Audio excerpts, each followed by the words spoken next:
Yasin Malik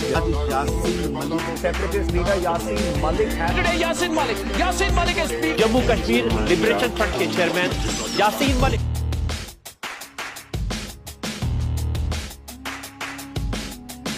Jammu Kashmir liberation front کے chairman Yasin Malik 3 April 1966 کو سری نگر کے ایک گنجاں آباد علاقے معصومہ میں ایک غریب گھرانے میں پیدا ہوئے. ان کے والد کا نام غلام قادر ملک تھا. یاسین ملک نے ایس پی کالج سری نگر سے اپنی گریجویشن مکمل کی. یاسین ملک 5 بہنوں کے اکلوتے بھائی ہیں. 2009 میں یاسین ملک نے پاکستانی فنکار مشال حسین ملک سے شادی کی. مارچ 2012 میں ان کے ہاں ایک بیٹی پیدا ہوئی جس کا نام رضیہ سلطانہ رکھا گیا. یاسین ملک علامہ اقبال کی شاعری اور امام غزالی کی تحریروں میں خاصی دلچسپی رکھتے ہیں. یاسین ملک کا کہنا تھا کہ نوجوانی کے ابتدائی دنوں میں انہوں نے سیکیورٹی فورسز کے تشدد کو اپنی آنکھوں سے دیکھا. 1980 میں سیکیورٹی فورسز اور ٹیکسی ڈرائیور کے درمیان جھگڑا دیکھ کر وہ باغی ہو گئے تھے. یاسین ملک کم عمر میں ہی علیحدگی پسند صفوں میں شامل ہو گئے تھے اور 1980 میں انہوں نے اور ان کے ساتھیوں نے تالا پارٹی کے نام سے ایک انقلابی جماعت بنائی.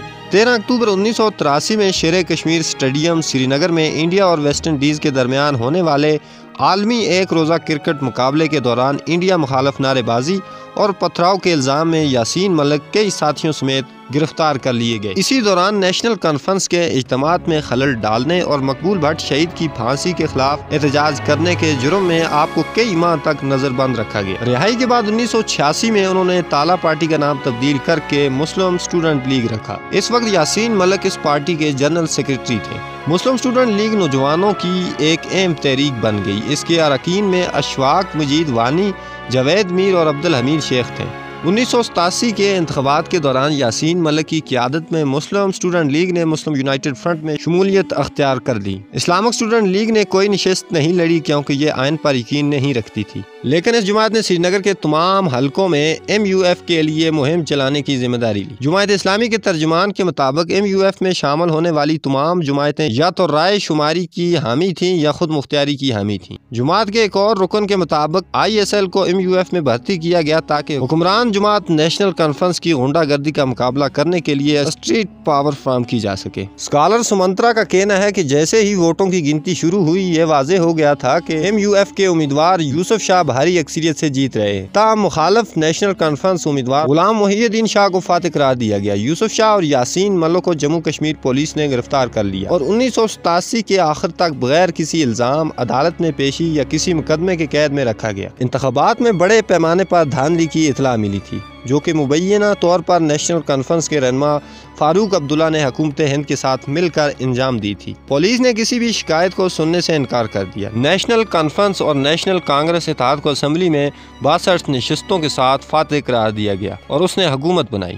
یاسین ملک ابتدائی پرامن جدوجہد کے دور میں 1986 اور 1987 میں ساتھیوں سمیت 1 سال تک بھارت کے بدنام زمانہ ریڈ 16 انٹروگریشن سیل میں قید رہے. بدترین تشدد سے ہارٹ ڈیزیز کے بھی شکار ہو گئے.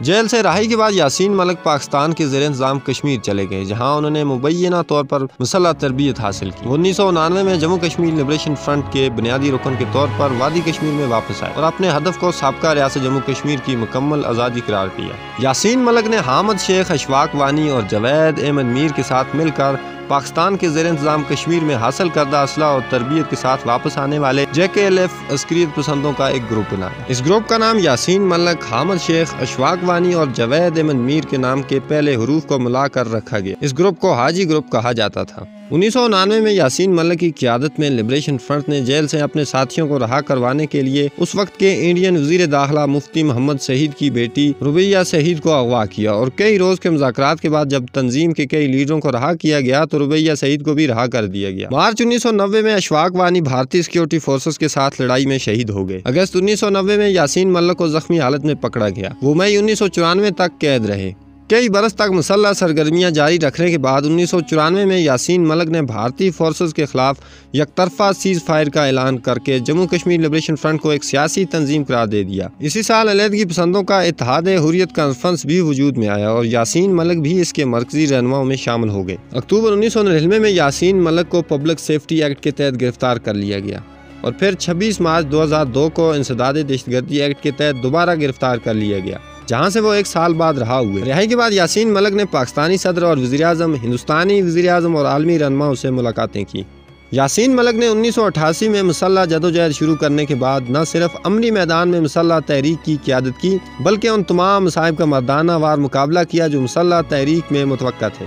عسکری کارروائیوں میں کئی بار شدید زخمی ہوئے، حتیٰ کہ کارروائی کے دوران ایک بلند و بالا عمارت سے گرنے کی وجہ سے کئی ہفتوں تک زندگی اور موت کی کشمکش میں رہے۔ جسم کا دایاں حصہ تقریباً مفلوج ہو گیا۔ مسلح تحریک کے چیف کمانڈر کی حیثیت سے گرفتار ہونے کے بعد کئی سال تک ہندوستانی عقوبت خانوں میں بدترین تشدد کا شکار رہے۔ 2 سال پاگل خانے میں رکھا گیا، 4 سال تک قید تنہائی میں رہے۔ عسکری تحریک میں بیرونی مداخلت کے زور پکڑنے اور پراکسی کی شکل اختیار کرنے کی صورت میں فیلڈ میں موجود JKLF کے بے یار و مددگار عسکریت پسندوں کے قتل عام کے باعث اور انسانی حقوق کے اداروں اور علم بردار شخصیت کی طرف سے گارنٹی کی صورت میں تحریک کو کچلنے سے بچانے کے لیے جیل میں سے ہی بندوق چھوڑ کر سیاسی اور سفارتی محاذ پر جدوجہد کا اعلان کیا۔ اس اعلان کے بعد JKLF کے 550 کارکنان کو پراکسی لڑائی میں چن چن کر شہید کیا گیا۔ یاسین ملک کئی سالہ قید سے رہائی کے بعد سیاسی اور عوامی محاذ پر تحریک کو منظم کرنے کے لیے کشمیر کے شہروں، قصبوں، دور دراز دیہاتوں کی طرف نکلے۔ 2005 میں دستخطی مہم میں 25 لاکھ افراد کے دستخطوں اور 2007 میں 6 ماہ طویل سفر آزادی کی صورت میں عوام کو تحریک کے ساتھ سیاسی محاذ میں جوڑنے میں کامیاب ہوئے۔ اس مہم کے عکس بندی اور کشمیر کے بارے میں انڈیا اور پاکستان کے درمیان مذاکرات میں کشمیریوں کو کلیدی کردار دینے کا مطالبہ لے کر وہ 2006 میں اس وقت کے انڈین وزیر اعظم منموہن سنگھ سے بھی ملے تھے۔ فروری 2013 میں اسلام آباد میں ایک احتجاجی مظاہرے میں یاسین ملک نے لشکر طیبہ کے صدر حافظ سعید کے ساتھ اسٹیج شیئر کیا جس کی بھارت نے مذمت کی۔ 12 جنوری 2016 کو جب پاکستان نے گلگت بلتستان کو پاکستانی وفاق میں ضم کیا تو انہوں نے اس وقت کے وزیر اعظم میاں نواز شریف کو خط لکھ کر اس اقدام کی مخالفت کی۔ یاسین ملک نے سیاسی اور سفارتی تحریک کو انتہائی ایمانداری اور جرأت سے لیڈ کیا۔ اس دوران سینکڑوں بار تشدد اور گرفتاریوں کا شکار رہے۔ زندگی کے اب تک تقریباً 17 سال جیل کاٹ چکے ہیں۔ 400 سے زائد بار گرفتار ہوئے، قریبی رشتہ داروں، دوستوں اور ساتھیوں کے جنازے اٹھا چکے ہیں، لیکن جموں کشمیر کی آزادی اور خود مختاری کی جدوجہد میں ہزاروں مسائل ہونے کے باوجود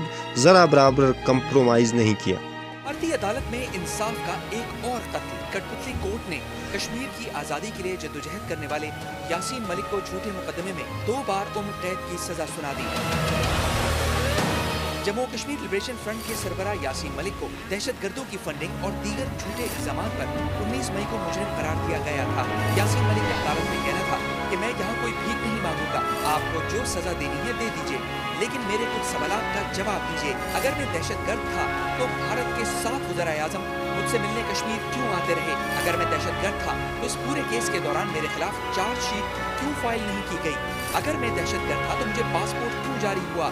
مجھے بھارت میں اہم جگہوں پر لیکچر دینے کے مواقع کیوں دیے گئے؟ مارچ 2020 میں یاسین ملک اور ان کے 6 ساتھیوں پر 25 جنوری 1990 کو راولپورہ سری نگر میں ہندوستانی فضائیہ کے 40 اہلکاروں پر حملہ کرنے اور 4 اہلکاروں کو قتل کرنے کے الزامات لگائے گئے۔ یاسین ملک کو ربیہ سعید کے اغوا اور اس کے نتیجے میں 5 عسکریت پسندوں کے تبادلے کے مقدمے کا بھی سامنا تھا۔ 2017 میں ہندوستان کی قومی تحقیقاتی ایجنسی NIA نے مختلف علیحدگی پسند رہنماؤں کے خلاف دہشت گردی کی فنڈنگ کا مقدمہ درج کیا اور 2019 میں دائر کی گئی چارج شیٹ میں یاسین ملک اور 4 دیگر افراد کو نامزد کیا۔ کشمیر میں بدامنی کے دوران خاص طور پر 2010 اور 2016 میں دہشت گردانہ سرگرمیوں اور پتھراؤ کے الزامات یاسین ملک پر لگائے گئے۔ یاسین ملک پر بھارت کے متنازع ترین قانون UAPA کے دفعات 16، 17، 18 اور 20 کے تحت دہشت گردی کی کارروائیوں میں ملوث ہونے، دہشت گردی کے لیے فنڈ جمع کرنے، دہشت گردی کی سازش کرنے اور دہشت گرد گروہ کا رکن ہونا الزامات لگائے گئے تھے۔ سزا کے فیصلے سے قبل یاسین ملک کا کہنا تھا کہ انصاف کی بھیک نہیں مانگوں گا، جو سزا دینی ہے دے دیں۔ 19 مئی 2022 کو یاسین ملک کو NIA عدالت نے ریاست کے خلاف سازش اور جنگ چھیڑنے کے الزام میں مجرم قرار دیا اور 25 مئی 2022 کو انہیں عمر قید کی سزا سنائی گئی۔